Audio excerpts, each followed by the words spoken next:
네, 11시 터닝포인트 출발합니다. 다행히 국내 증시가 어제의 낙폭을 만회하며 강한 반등에 성공하고 있습니다.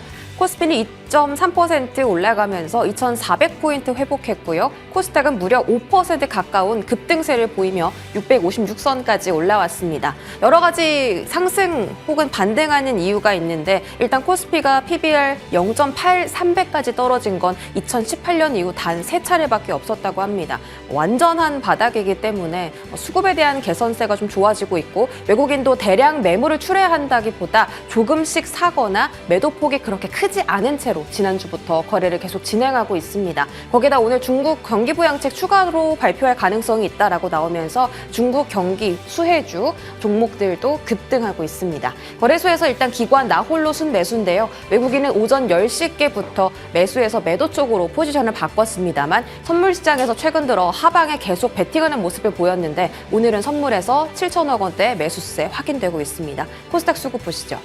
외인 기관 동반 순매수 나오고요. 외국인이 1,700억 원대, 오랜만에 코스닥에서 1,000억 원대 넘는 사자세를 보이고 있어서 긍정적인 흐름이 나오고 있습니다. 종목별로 자세하게 보시죠. 외국인 순매수 리스트 확인해 보시면 좀 특이한 게 반도체 투톱이 없습니다. 반도체 투톱이 없고 다른 시가총액 큰 종목들 위주로 담는 것 확인되고 있습니다. 1등이 LG화학이고요. 최근 들어서 기아에 대한 매수인데 기아가 2등 자리 들어와 있습니다. 제약바이오 종목들 오늘 반등 정말 강하게 나옵니다.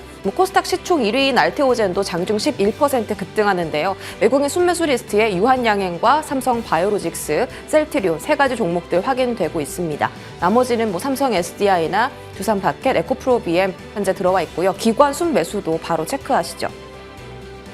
자, 기관은 외국인과 반대로 반도체 투톱을 담고 있습니다. 삼성전자와 SK하이닉스 1등, 2등 나란히 랭크해 있고요. 방금 말씀드렸듯이 중국의 경기 부양책 추가적으로 나올 가능성에 대한 기대감 생기면서 VT가 오늘 또 급등하는 흐름입니다. 소비주에 대한 인식이 다시 한번 긍정적으로 확산될지 지켜보시고요. 외국인과 함께 LG화학 담는 모습 확인됩니다. 제약바이오도 역시 빼놓지 않고 순매수 들어옵니다. 셀트리온과 리가켄바이오 확인되고 있습니다. 자, 오늘의 반등 어떻게 활용해서 내 포트 다시 수익권에 들여놓을 수 있을지 진지하게 고민해 보시죠. 지금 출발하겠습니다.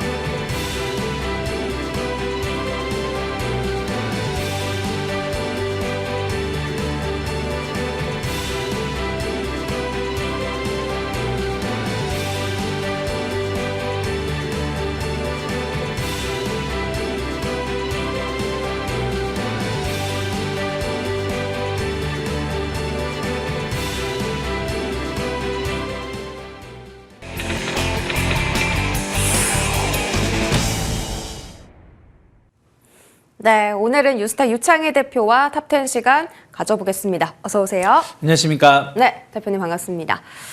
오늘 오랜만에 시장이 좀 강하게 반등해주는데 사실 어제 좀 크게 빠졌던 터라 네. 오늘 반등이 만족스럽다라기보다는 좀 다행이다라는 생각이 들고요. 그쵸. 코스피 PBR 0.85배 수준이라고 나와 있는데 조금 더 자세하게 0.83배까지 떨어졌습니다. 가장 최근에 이 정도까지 급락한 게 코로나 때였고요. 그때 네. 0.71배였거든요. 그때 코로나 때 와 다들 시장 이거 어떻게 하냐라고 되게 공포스러운 그랬었죠. 네, 심정을 갖고 있었는데 진짜 강하게 반등했잖아요. 네. 그때는 뭘 사도 다 오르는 장이었는데 그렇죠. 이번에도 지금 같은 장이 나타날까? 왜냐면 정치적인 불확실성이 장기화될 우려는 약간은 좀 지난주보다 낮아진 것 같거든요. 네. 오늘의 반등을 어떻게 해석하세요?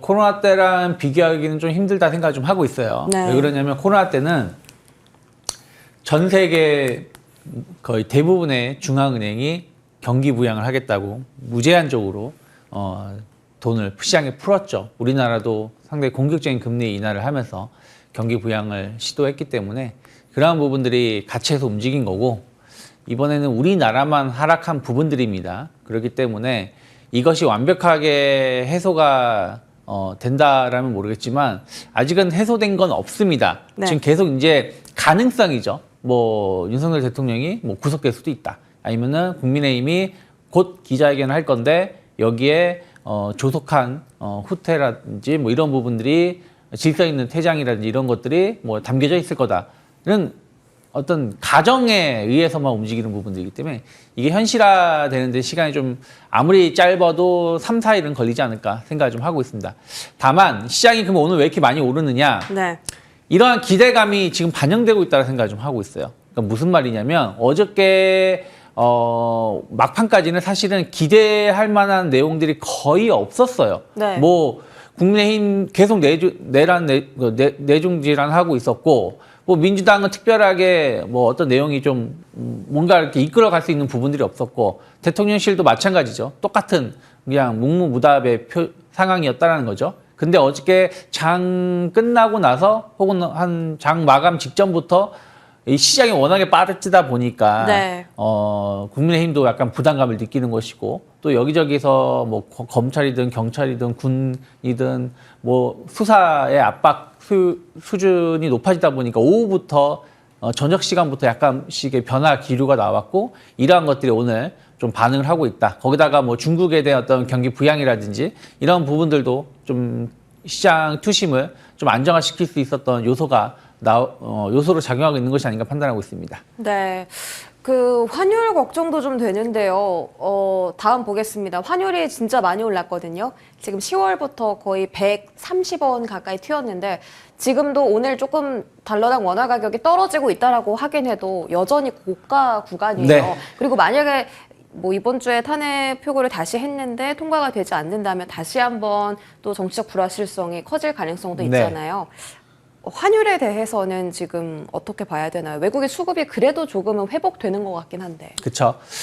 사실은 다행스럽게 한 1,435원 정도 언저리 오면은 정부가 좀 공격적으로 개입을 하고 있는 것 같습니다. 그래서 좀 방어를 해주고 있는데, 만약에 이번에만 잘 견뎌준다라면 환율에 대한 어떤 걱정은 조금 가라앉을 수 있다라고 저는 생각을 좀 하고 있어요. 그러니까 무슨 말이냐면 하야가 되었든 탄핵이 되었든 이번 주에 이런 것들이 결정이 된다라면 다음 주 오늘 뭐 그 주말에 저녁에 나온 뉴스도 보면은 뭐 달도 차오름을 기운다고 네. 환율 미국 달러 인덱스가 많이 올랐기 때문에 조금은 연말 계절적인 요소로 본다라면 달러가 조금 약화될 수 있다라는 내용들도 좀 있었고, 또 다음 주에 어쨌든 지금 패드워치를 보신다라면 거의 제가 어저께 밤에 본 것만 해도 87%였어요. 금리 인하 가능성이. 네네. 그럼 어쨌든 미국이 금리 인하를 한다라면 또 달러도 조금 강세가 좀 둔화될 수 있는 부분들이 있는 거 아니겠습니까? 그래서 이번 주 고비만 잘 넘긴다라면 말씀하신 것처럼 환율이 갑자기 뭐 정말 무서웠죠. 뉴스들 보면 뭐 1,500원 갈 수도 있다. 뭐 맞아요. 이런 얘기들이 있었는데 이럴 가능성보다는 다시 1,400원 이하로 뭐 1,390원이라든지 뭐 1,380원대까지도 떨어질 수 있지 않을까 생각을 하고 있는데, 그 모든 거는 네. 말씀하신 것처럼 정치적인 어떤 불확실성이 상당 부분 해소가 된다는 전제 하에서 전망을 해봐야 되지 않을까 판단하고 있습니다. 그럼 아직까지는 오늘의 반등을 활용해서 지금 매수를 하면 안 되는 거예요? 전 사실은 오늘의 반등을 활용을 해서 분할 매수 일부, 그러니까 막 급등하고 있는 종목을 추격 매수할 수는 없겠습니다만은, 사실은 오늘 뭐 화장품이라든지 뭐 바이오라든지 이런 거는 엄청나게 오르고 있지만 네. 또 좀 상대적으로 덜 오르고 있는 섹터도 있다 생각을 좀 하고 있어요. 그럼 그런 종목군들에 대해서는 일정 부분 분할 매수도 가능하다 생각하고 있습니다. 알겠습니다. 잠시 뒤에 조금 더 자세하게 섹터 여쭤보고, 지금 이런 이야기가 좀 나오거든요. 개인 투자자분들이 짐 싸들고 다 국내 증시에서 빠져나가고 있습니다. 지난주부터 투매 물량이 상당히 많이 쏟아지고 있고, 오히려 이것을 바닥이다, 이젠 진짜 바닥이다라고 좀 점치는 분들도 슬슬 생겨나고 있어서 이런 상황에서는 어때요? 개인 투자자분들 지금 증시랑 반대로 가는 게 맞아요? 사실은 어저께도 개인 투자자분들이 1조 2천억, 네. 거의 투매에 가까운 매도가 나왔는데, 아마 여기에 상당 부분은 거의 반강제적인 매도가 많았다는 생각을 좀 하고 있어요. 무슨 말이냐면 신용 반대 매물이 꽤 많이 나오지 않았을까 생각을 좀 하고 있습니다. 코스닥이 어저께 하루에 5%가 밀렸어요. 코스피도 어저께 거의 3% 가까운 종목이 밀렸었고 이미 지난주 금요일까지 시장이 하락을 하면서 세 종목 중에 한 종목이 연중 신저가라는 뉴스가 나올 정도로 상당히 시장이 약했었던 상황입니다. 그런 상황에서 시장이 급락이 나오다 보니까 속절없이 매도를 할 수밖에 없었다. 매도를 떠밀릴 수밖에 없었다라고 생각을 좀 하고 있고요. 그러한 부분들을 기관 투자자가 상당 부분 소화해냈다라고 좀 보고 있어요.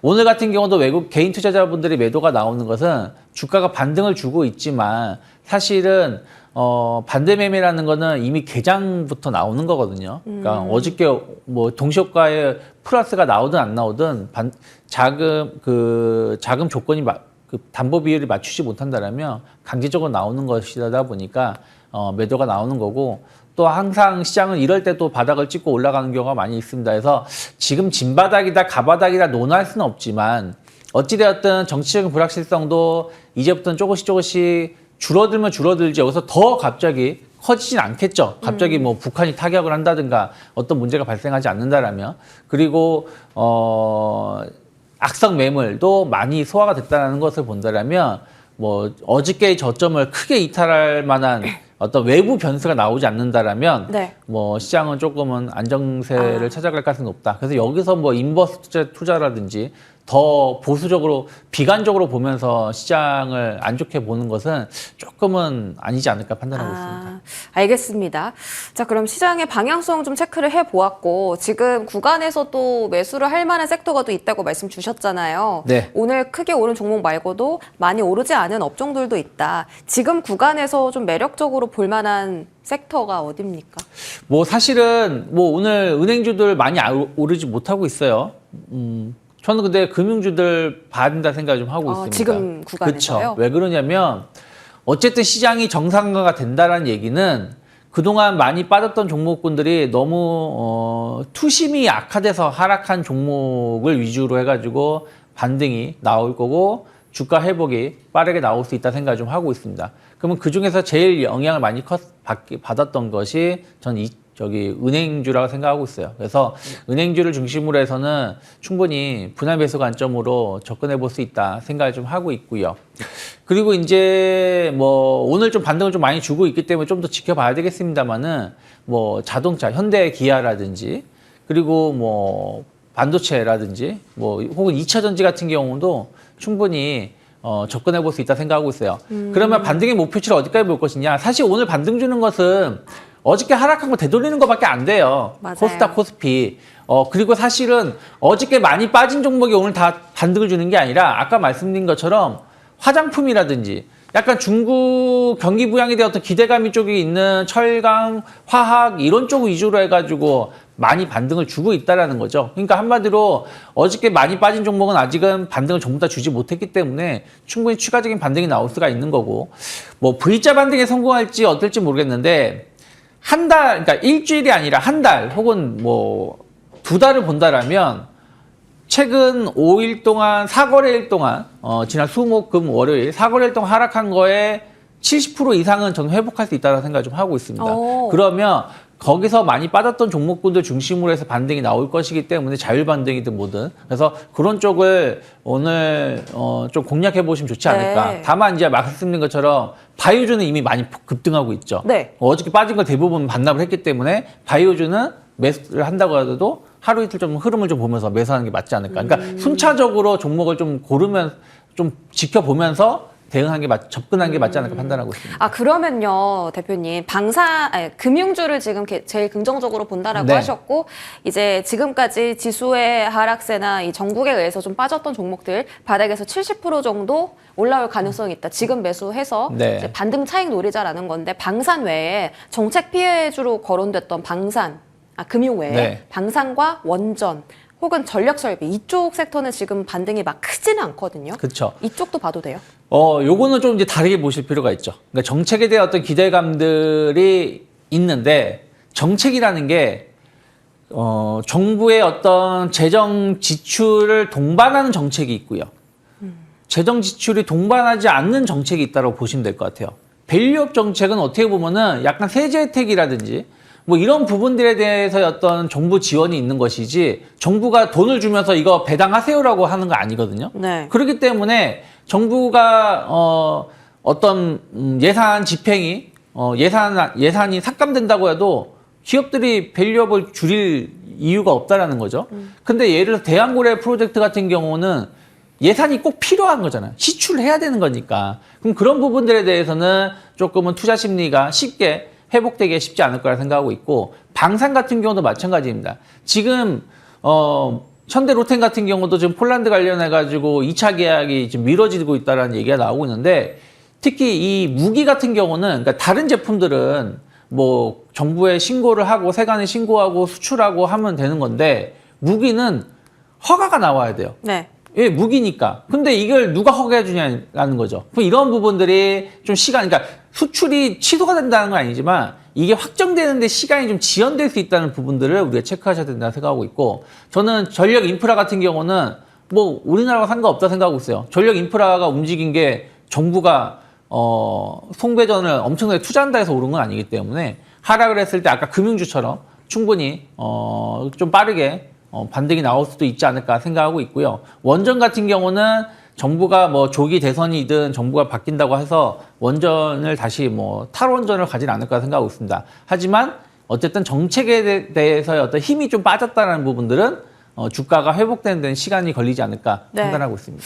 알겠습니다. 그러면 금융주 제외하고는 지금 정책 관련 섹터는 조금은 흐름을 더 보다가 판단하는 게 맞다라고 하셨고, 오늘 뭐 예산안 통과설도 계속 나오고 있고, 국회 오늘 2시에 본회의에서 또 금투세 폐지 이야기 나오기 때문에 추가적인 오늘 오후장 흐름도 같이 보시면 좋을 것 같아요. 반도체로 넘어가겠습니다. 외국인이 오늘 반도체는 좀 외면하는데 기관은 반도체 투톱 담습니다. 삼성전자는 1% 안팎의 강세고요. 하이닉스 약보합 지금 매수 기회인가요? 사실은 삼성전자 하이닉스의 매력은 조금 떨어져 있는 상태라는 생각을 좀 하고 있어요. 하이닉스가 오늘 못 오르는 것은 사실은 이번에 이슈에서 하이닉스는 빠진 게 없습니다. 오히려 지난주 화요일 종가하고 비교해보면 더 올라와 있기 때문에 기술적 반등이 나올 때 덜 적용을 받고 있다 생각하고 있고, 또 엔비디아 관련돼서의 어떤 영향이 또 크게 작용할 수 있는 부분들이 좀 있기 때문에 이러한 것들을 좀 확인하고 움직여야 된다 생각하고 있어요. 그래서 하이닉스는 사실은 저는 박스가 상단 20만 원까지 반등은 열어놓고는 있습니다만은 일단은 흐름들을 좀 지켜보면서 접근하시는 게 맞다 생각하고 있고, 삼성전자도 사실은 잘 버텨줬어요. 큰 조정은 별로 없었습니다. 하지만 삼성전자는 자사주 매입이라는 효과 때문에 좀 버텨준 것이 좀 있고, 지금 계속해서 D램 가격이라든지 오늘도 뭐 리포트 보니까 내년에 영업이 6조 이상 줄어들 것을 전망한다, 뭐 이런 얘기들이 좀 있기 때문에 주가의 반등이 엄청나게 강하긴 힘들 것 같다 생각하고 있어요. 다만 제한된 반등은 충분히 나올 수 있다라는 생각을 하고 있는데, 이 정도의 제한된 반등을 대비하실 거면 차라리 다른 쪽으로의 어떤 접근도 나쁘지 않다 판단하고 있습니다. 알겠습니다. 반도체 소보장도 같은 의견이신 거예요? 소부장도 결국엔 삼성전자 하이닉스가 가지 못한다라면 못 간다 생각하고 있어요. 네. 다만 뭐 예를 들어서 파크 시스템스 같은 뭔가 후공정이라는 어떤 새로운 매출처가 생긴다는 거, 그러니까 뭔가 좀 기대감이 있는 쪽에 한두 종목은 전 투자기간 좀 길게 봤을 때는 나쁘지 않은데 전체적인 분위기는 네. 일단 기술적 반등에 좀 더 집중하는 게 맞지 않을까 알겠습니다. 판단하고 있습니다. 반도체는 지금 뭐 악재가 너무 많아요. 일단 그 중국에서 엔비디아에 대해서 반독점법 위반에 대해서 조사 착수한다 라고 했는데, 엔비디아 영향이 크게 있을지 모르겠습니다만 어쨌든 좋지 않은 뉴스고요. 거기다 D램이랑 낸드 가격도 최근에 계속 떨어지고 있잖아요. 중국에서 대량 공급하다 보니까 삼성전자, 하이닉스 설자리 뺏기는 거 아니냐라는 우려도 계속 커지고 있고, 회복되는 게 지금 없거든요. 네. 뭐 이번 달에 마이크론 실적 기다려야 되는 건가요? 뭐 어떻게 이 사안들을 반도체 업황을 돌파할 수 있겠습니까? 그나마 기대할 수 있는 게 마이크론 실적이겠죠. 지난번에도 마이크론 테크놀로지의 실적, 그러니까 사실은 지난번에도 엔비디아 실적보다는 마이크론 테크놀로지의 실적이 삼성전자하고 하이닉스의 반등을 조금 더 이끌었던 부분들이 좀 있었습니다. 그래서 마이크론 테크놀로지의 실적이 좋게 나온다라면 그것을 바탕으로 해서 삼성전자 이 정도 영업이익 예상할 수 있겠다. 하이닉스 이 정도 영업이익 예상할 수 있겠다라는 게 나올 수 있거든요. 그래서 그 부분이 좀 중요하다고 생각하고 있고 또 전망치죠. 어쨌든 지금은 실적이 중요한 게 아니라 내년에 대한 전망치인데 마이크론 테크놀로지가 내년에 대해서 상당히 좋게 전망을 한다라면 충분히 저는 삼성전자 하이닉스 긍정적인 영향을 줄 수 있다 생각하고 있고 저는 이제 결국은 AI 반도체인 것 같아요. 하이닉스가 그나마 주가가 버티고 있고 좀 외국인들하고 기관의 매수가 꾸준하게 유입될 수 있는 거는 AI 반도체에 우리나라에서 본다라면 AI 반도체의 가장 큰 선봉장 역할을 해주고 있다는 것이죠. 그렇기 때문에 뭐 삼성이라든지 마이크론 테크놀로지도 이 시장에 대해서 어느 정도의 효과가 내년에 나올 수 있는지 없는지가 여부가 주가의 반등을 예를 들어서 삼성전자가 6만 원까지 갈 수 있을지 혹은 뭐 5만 8천 원, 5만 7천 원까지만 반등을 줄지 이거의 기준점을 정할 수 있는 요소가 되지 않을까 판단하고 있습니다. 알겠습니다. 지금 뭐 속보인데요. 그 국민의힘 쪽에서 2월 하야 4월 대선 이렇게 좀 추진하겠다. 그럼 이게 탄핵보다 일정이 빠른 거거든요. 네. 이런 것들이 좀 정치적 불확실성 해소로 작용하면서 지금 지수가 더 가는 걸까요? 만약에 이게 맞고 그리고 이제 이거를 대통령실이 받아들인다라면 오히려 탄핵보다 더 빠르게 대선이 이루어지는 것이고 불확실성은 더 빠르게 해소가 될 수 있다라고 생각을 하고 있습니다. 그러면 주가에도 긍정적인 영향을 줄 수 있다 판단하고 있습니다. 알겠습니다. 계속해서 속보는 좀 팔로우업 해보겠습니다. 중국 경기부양책도 이슈인데요. 오늘 LG화학 사는 것도 그렇고 철강 종목들, 화장품 종목들도 이제 중국향 쪽으로 많은 시선들이 모이고 있습니다. 여기 보시는 것처럼 경기부양 효과 기대하면 올라가는 섹터들이 쫙 나열되어 있고요. 앞으로 조금 더 긍정적으로 이 섹터들은 시선을 가져가야 될까요? 뭐 저는 글쎄요. 중국 이번에 경기 부양 이슈가 사실은 지난번 전인대 때 우리가 엄청난 기대감을 가졌었는데 네. 그냥 지방 부채를 정부 부채로 전환시켜 주겠다라는 내용이 대부분이었고 알맹이가 없다 보니까 실망감으로 우리나라 같은 경우 정말 소비주들이 많이 하락을 했었죠. 근데 이번에는 아직 정책이 발표된 건 아닌데 소비에 역점을 두겠다라는 내용이 나오면서 소비주들이 강하게 상승하고 있습니다. 그러면 저는 거기에 맞춰야 된다고 생각하고 있어요. 중국이 부양을 할까? 그러니까 부양을 하는데 과연 다시 부동산을 부양할까? 이런 생각보다는 어쨌든 내수를 활성화시키고 이런 부분들에 집중을 해야지 우리나라 기업들도 수혜를 입을 수 있다 생각을 좀 하고 있습니다. 그래서 그런 부분들 본다라면 화장품주들, 중국향 화장품, 뭐 아모레퍼시픽, 코스맥스, 뭐 LG 생활건강, 한국콜마 같은 기업들 조금 더 관심 있게 볼 수 있다 생각하고 있고 오늘 FNF도 상당히 강하게 오르고요. 그리고 브랜드엑스 코퍼레이션도 지금 제가 아까 봤을 때는 12%까지 오르는 걸 봤었는데 충분히 추가 상승 가능성 열어놓고 접근해 볼 수 있다 생각하고 있고 인프라 투자 쪽은 글쎄요. 이게 우리나라 기업 얼마나 수혜를 입을 수 있을지 여부는 좀 더 체크를 하면서 네. 접근하는 게 맞지 않을까 판단하고 있습니다. 알겠습니다. 화장품하고 의료 쪽 소비 섹터는 조금 더 시선을 가져가도 된다라고 하셨는데 실제로 실적이 너무 잘 나오고 있고요. 지금 수출 다 먹어 살리는 쪽도 화장품입니다. 내년에도 이제 화장품 역대 최대 수출 기록할 것으로 예상을 하고 있고요. 네, 고환율 수혜도 역시나 이쪽에 포함되는데 이제 내년 금리나 사이클에는 어떤 영향 받을지 아직 모르겠습니다. 증권가에서 화장품을 계단식으로 상승할 거다라고 이야기하는데 뭐 지금 구간에서 관심 가질 만한 종목도 있습니까?